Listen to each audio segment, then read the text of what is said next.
They called it a breakout. The kind traders wait years for. Clean charts, vertical moves, confirmation everywhere you looked.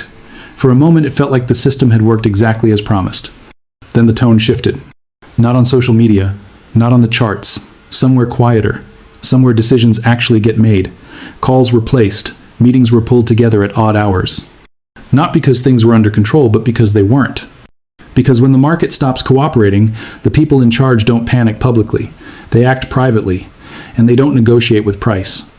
This isn't a story about winning trades. It's a story about what happens when winning becomes a threat.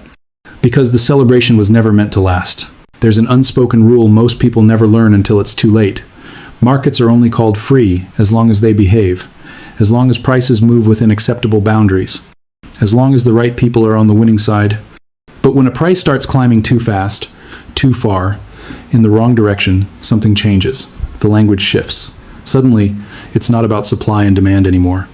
It's about stability, about risk, about protecting the system.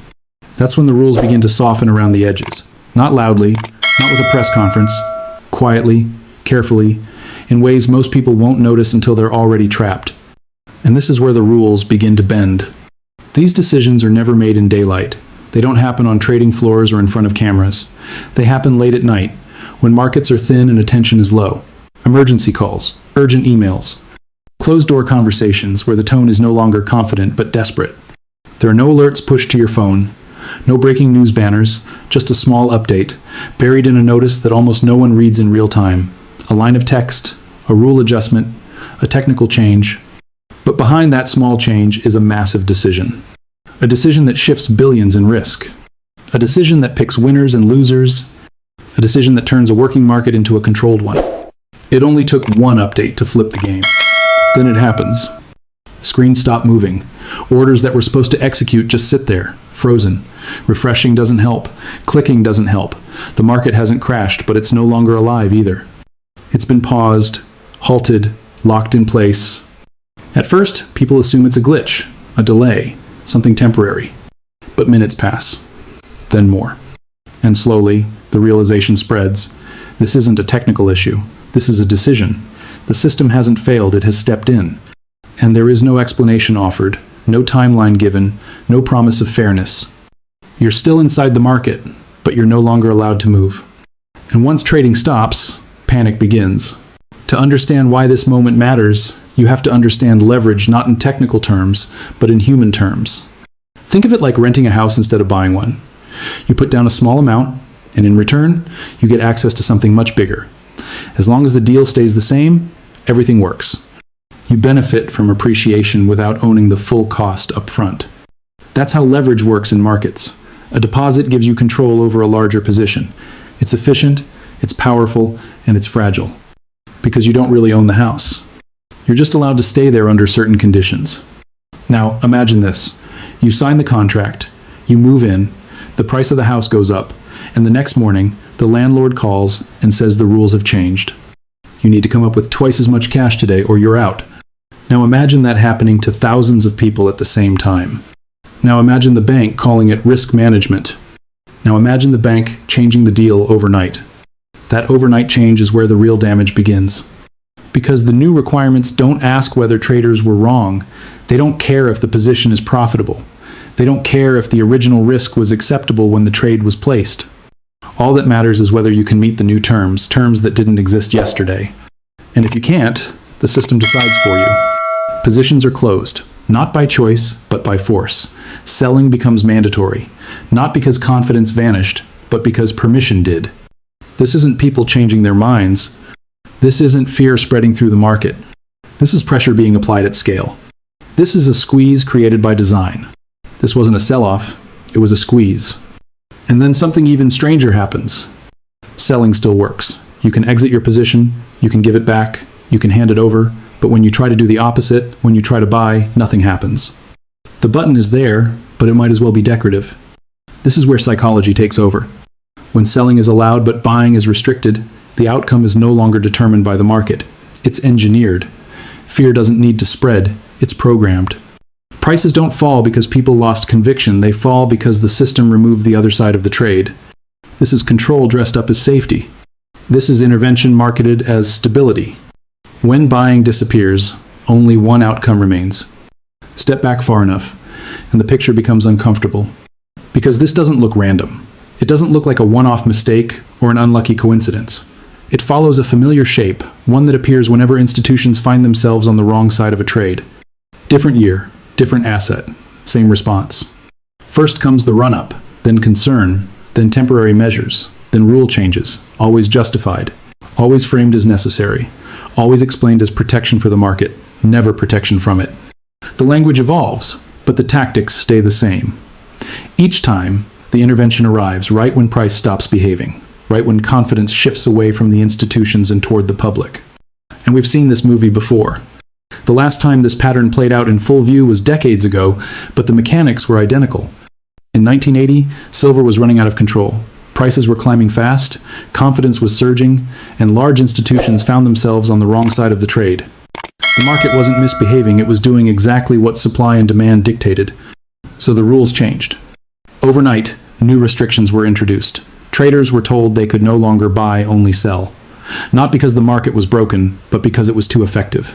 The result was immediate. What had taken months to build collapsed in weeks. Prices didn't fall naturally. They were pushed. The institutions survived, the participants didn't.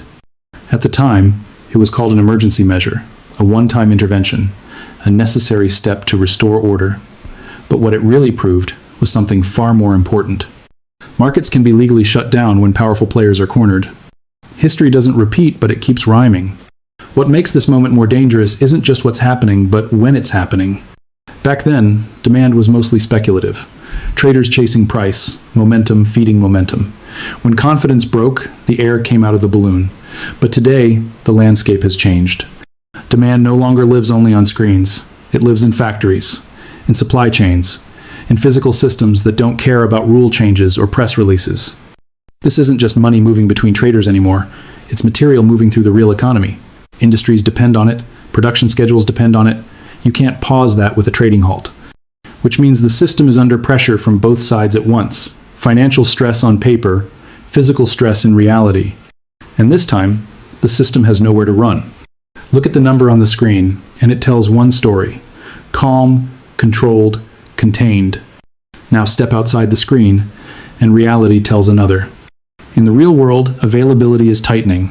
Delivery takes longer. Costs climb quietly. What you're supposed to be able to buy at one price suddenly isn't there at all, or it comes with conditions no chart will ever show you. The number says the market is stable, but reality says it's strained. This is where trust starts to fracture. Because a price only matters if you can actually transact at it. When the digital number drifts away from physical reality, it stops being a signal and starts being a suggestion, a narrative. So why does reality disagree with the screen? And yet, if you go looking for answers, you won't find much. There are no emergency panels, no breathless investigations, no serious questions asked on major networks. Instead, there's noise, distractions, a careful pivot to safer stories. The kind that don't upset advertisers or invite uncomfortable follow-ups. What's missing is often more important than what's said. Because silence, at moments like this, isn't neutral. It's functional. It smooths over disruption. It buys time. It allows rule changes to settle in before the public fully understands what just happened. By the time the story feels old, the damage is already locked in. And nobody seems to be asking why. Follow the consequences carefully, and the picture sharpens. When trading is halted and rules are rewritten, losses don't magically disappear. They don't evaporate into thin air. They move, from one balance sheet to another, from those without power to those with it. The system doesn't stop risk, it redistributes it. Who benefits when selling is forced? Who gains when time is frozen at the worst possible moment for one side of the trade? It's never the small participant. It's never the latecomer. It's the entities that needed the clock to stop, the ones exposed to a price they couldn't survive. For them, a halt isn't a disruption.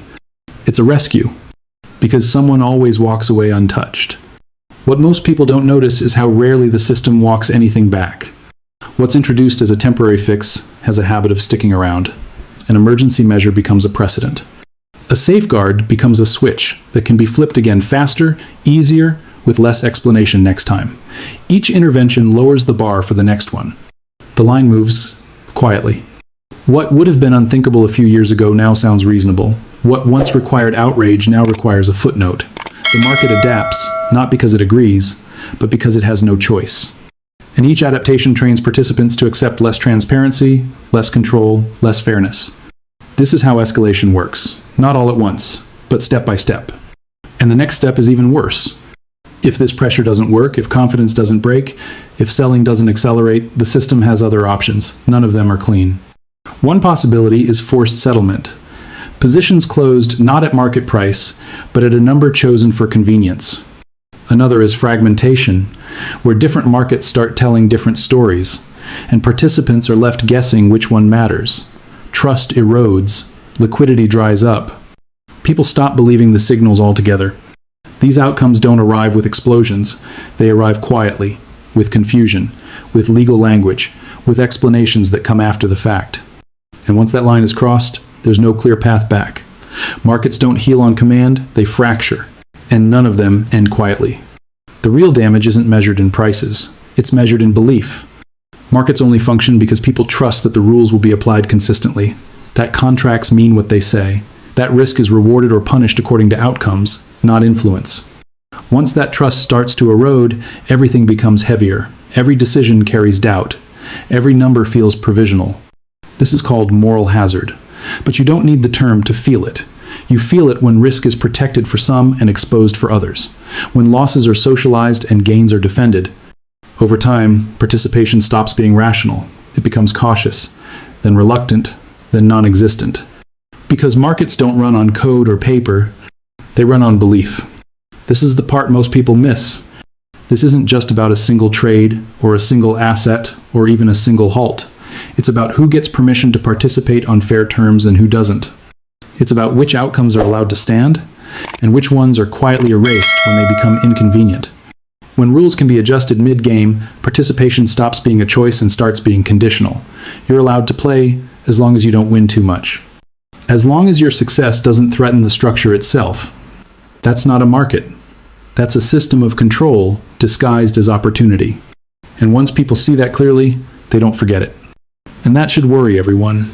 When rules can change without warning, every participant inherits a risk they never agreed to. Not market risk that's expected, but structural risk. The risk that being right doesn't matter if the system decides it can't afford the outcome. That's the quiet truth behind trading halts and emergency measures. They aren't safeguards for fairness. They're safeguards for continuity. For keeping the machine running, even if it means rewriting the contract in the middle of the sentence. Awareness is the only defense against that kind of risk. Understanding the pattern, recognizing the moment when stability becomes an excuse and protection becomes permission. Because the next halt may not come with a warning. And when it does, it won't ask whether you're ready. The game won't end loudly. It will simply change